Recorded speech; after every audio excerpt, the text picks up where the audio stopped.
SPL. Yes. Today we'll be going through my draft, and I have with me my two friends, Aritro and Kaustav. So you have seen Aritro yesterday in yesterday's video, and Kaustav is today present here. So how is your preparation going for SPL, Kaustav? Well, it has been frantic to say the least. Endless tinkering. Every time I get an idea, I just open the draft and just start tinkering. And every new player I see on Reddit, on videos, YouTube videos, I start thinking whether should he go in the team, and that is followed by half an hour of analysis, and then I stick to my old team. Anyway, so this is how it is going for the last. So that is the same for I think every FPL managers. I think Aritro will agree to that too. Yeah, no, I was actually. I think everyone will agree that. Yeah. The thing is that this time there are so many options in such a narrow price range that Exactly. they have been overcrowded. Like you see that the number of forwards, the forward doesn't go above I think 10.5, right? Yes. So Right. 10.5 is the highest striker with Aguero and Kane. And Yeah. in this narrow, and even in the midfielders, that in 12 there are 4 options, and in 11 there is no option. So 11.5 to 12, 6 options. So the slots have become very narrow, and the choices have become too many too much for our sanity. Yeah, so I'd be asking the questions today to Oviru, and I'd like to grill his mind that so as we can see that you have gone with David Button and James McCarthy of Southampton. So please talk us through your goalkeeper selections as to why have you selected spent 8.5 on goalkeepers. Now why not more or So the logic behind McCarthy is pretty much same as yours logic. So he has a pretty good run of fixtures. If you see the fixtures of Southampton for the past few game weeks, we'll see that Crystal Palace away, it is Crystal Palace away, Tottenham home, which is a bit tough I would say. Burnley away, which is again defensively a much more easier fixture. So then West Bromwich Albion away. Only the hard fixture comes in game week 5, which is Chelsea away. No, I don't think Chelsea away is a hard fixture. I don't think Chelsea away is a hard fixture. Okay, I get that joke, but it's on serious note, I think he has a potential to get around 2 to 3 clean sheets in the first 6 to 7 game weeks. Yeah. So I will be keeping my fingers crossed in that. Yeah. And Button is basically a bench fodder. So and in defense, we can see that you have 2 premium options like Alexander-Arnold and Robertson. Yeah. Like, are those? I would like to ask that. Are these options like? Would you want to change them if Liverpool don't keep enough clean sheets in the first 9 or 10 game weeks? Would you like to change them and bring in someone of Manchester City or United or maybe even Arsenal or Chelsea if Robertson or Alexander-Arnold don't keep those many clean sheets, or are you just banking on them for their attacking returns? no, I think these two players have proven in the past 2 to 3 seasons that they are capable of scoring around 200 points. Yeah. So I would be expecting the same from this season also. So I am likely to keep them throughout the season and expecting a lump sum return from both the players. Okay. And moreover, I don't think there is a better option in the defense than these two. So if you get a 200 around 400 points from these two players, I think that is the best thing that can happen to my team. I would now like to ask Kaustav's opinion. That what do you think? Like 2 Liverpool assets, you're a Liverpool fan, and would you have chosen to maybe take a Van Dijk in place of Robertson and use up that extra 0.5 million to upgrade probably a Walker Peters to a 5 million asset? If you can get a Manchester City or a United asset, would you like to do that change? Well, everything depends on the team that you're having right now. So there is a gap between Robertson and Van Dijk. Last time the gap was not prominent, but there were reasons for that. Like Van Dijk scored a lot of headers, and that pushed up his points tally. But I think what we should expect is Robertson will outscore Van Dijk. It is expected that. So that 0.5 the dollars will give you a 0.5 million pounds will give you a lot of points. So I think it's worth it to, if you can avoid it, then don't choose Van Dijk. I think. So is it worth it? Is it worth it to doubling up Liverpool's defense? Are you sure about keeping them clean sheets, or are you confident enough that they would score 200 points? I mean, I have the same logic, so yes, I'm banking on them. The thing is like this, that there are two questions here. Either your question might be like whether Liverpool will play well defensively or not. Now that's the question. And another thing is whether I support the concept of doubling up or not. Let me address the first question first. So Liverpool, as we know, that there should have been no doubt in for at least the defense part of Liverpool, because if not, Liverpool had slipped a bit in defense after the restart. As we know, there were many defensive errors and a lot of goals were conceded. But that was, as we know, after Liverpool had won the championship, now won Premiership. But as far as we know, Klopp is no manager that would encourage his team slacking off after the celebration. So you might say that that was no excuse for the bad defense, the defensive display that we displayed on the pitch. But on the other hand, you might also say that in the friendlies we were poor defensively. But on the other hand, there's a gut feeling that tells me that with the new season in the horizons,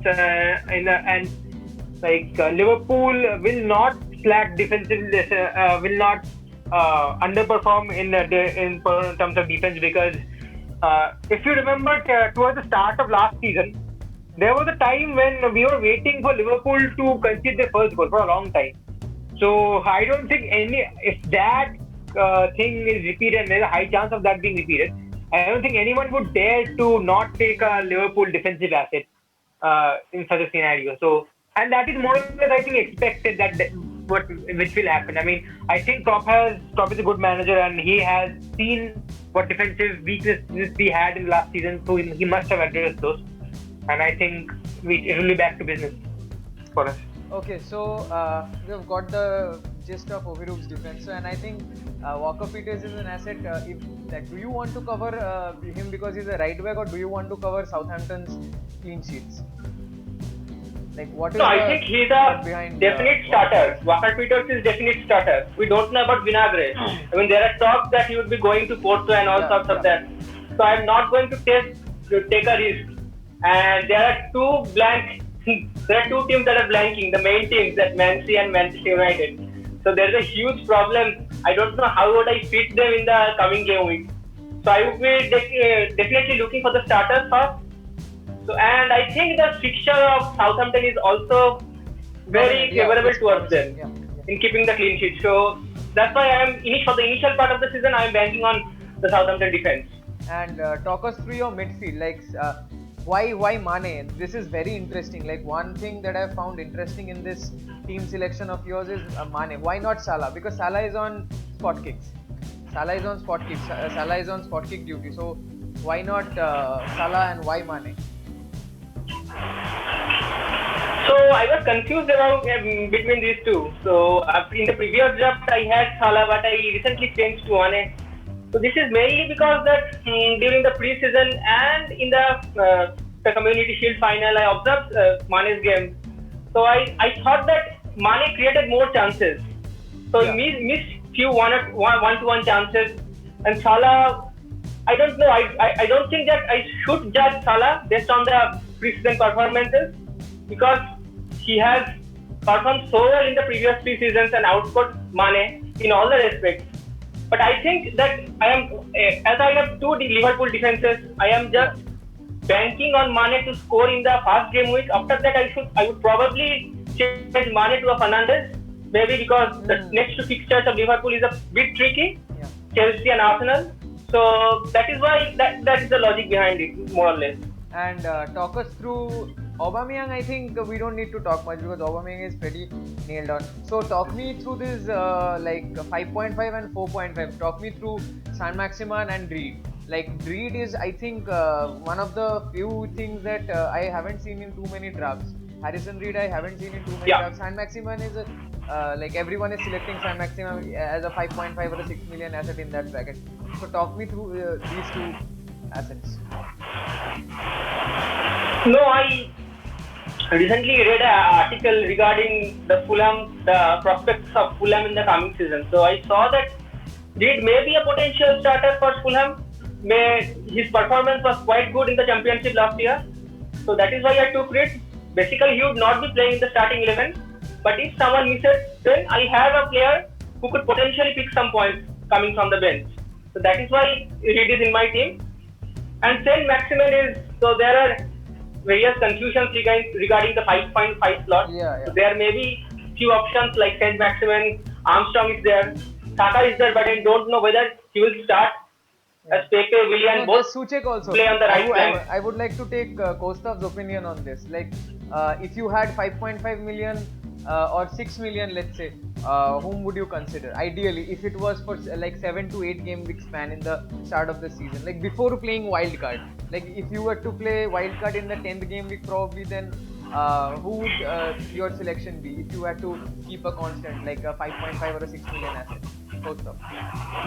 Well, I don't think there's much value this time in the 5.5 bracket, either in forward or in midfield. If you had to choose a 5.5 attack midfielder or attacker, I think ASM is the only option in that case. But apart from that, I would try to upgrade it to 6, and we would get a lot of other good assets in that case. I would, in case of 6, I would go for Iheanacho or Mitrovic. Either of these two. I think they would be. I was asking for midfield. If you have 6 million in No. midfield, whom would you select? These positions are quite flexible. You can, if your forward position is not full, you can very well go for an additional forward as well if the points allow. I mean, your ultimate goal is to maximize your points. So now, if your forward line is full, it's in 6 bracket. I think there are a lot of choices, but my choice would be Pereira of West Brom. West Brom. Is Yeah. that anyway Brom, because influenced by he my had- draft? Is that anyway influenced by my draft? What if I tell you that if it is the other way around? I remembered mentioning Pereira to you in a previous call. No, man. I mean, it's okay. It's okay. Pereira is actually not that rarely owned. Pereira, many people are talking about because No, he is pretty. I mean, what happened is last time with the Pukki burst forward, and everyone is now looking. I mean, monitoring the newly promoted championship stats very closely this time. So that is why people have picked on Pereira. As we know, Pereira is a kind of a player that will, who's a creative player basically, and his attacking returns would be more in terms of assists than goals. Like, I'm not comparing the caliber of the two players, but he is more like Kevin De Bruyne than Raheem Sterling, if you would compare them. And, like, he's a creative in the middle of the field, and I have observed that players like this have more or less live up to their potential in general. I mean, when they come up from the championship, even last time there was a player called Buendia. He was not well.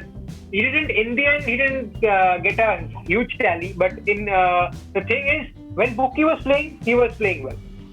I mean, you have to have a good striker to play well. So, and there was another player, Dimitri Payet, that came into PL a few years ago, and everyone was doubting whether he would be able to replicate his performances in this league.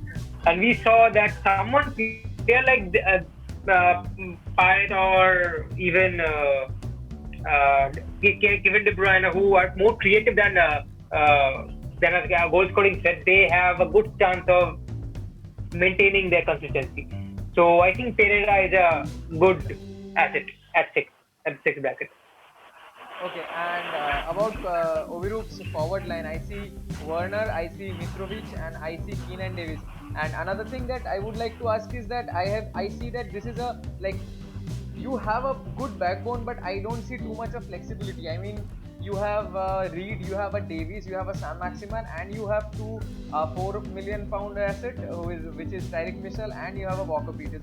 So are you expecting Pereira to play? Like, what will be your formation? If I ask you, will it be a 4-4-2 or will it be a 3-4-3? What are you expecting? Yeah, basically all combinations which has two strikers in it, because Davis is basically a bench fodder. Yeah. I don't know whether he will start for Aston Villa or not, but I have two transfers in my mind for the upcoming weeks. So first is I would like to include Kevin De Bruyne and Bruno Fernandes, Yeah. both very interesting players, and expecting 200 plus points from both of them. So I will be including them. I don't know whom to exclude. So Son has a very good fixtures in the first 10 game weeks. Aubameyang, I'm not so sure about after the first 2 game weeks. If he plays very well in the first 2 game weeks, then I may change my mind. And so that is another aspect. And I don't know who to pick in the forward region. I mean, you have Ings, Jimenez. I don't know about Ings because he's aged. He's a bit aged. Yeah.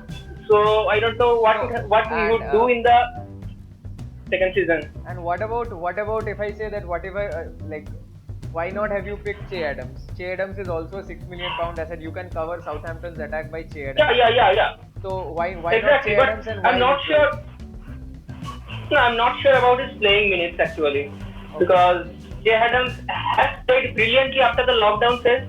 Yeah. So that is the point. But again, Mitrovic is on penalty duties. Yeah. So most of the goals that Fulham will score should come through Mitrovic, both through assists or goals. And Fulham has quite a good fixture. I am not sure about Mitrovic, how he will perform in the Premier League. But if he scores about 15, around 10 10, to 11, 12 goals throughout the season, I would be happy for a 6 million player. Okay, guys. So we have seen Oviru's team.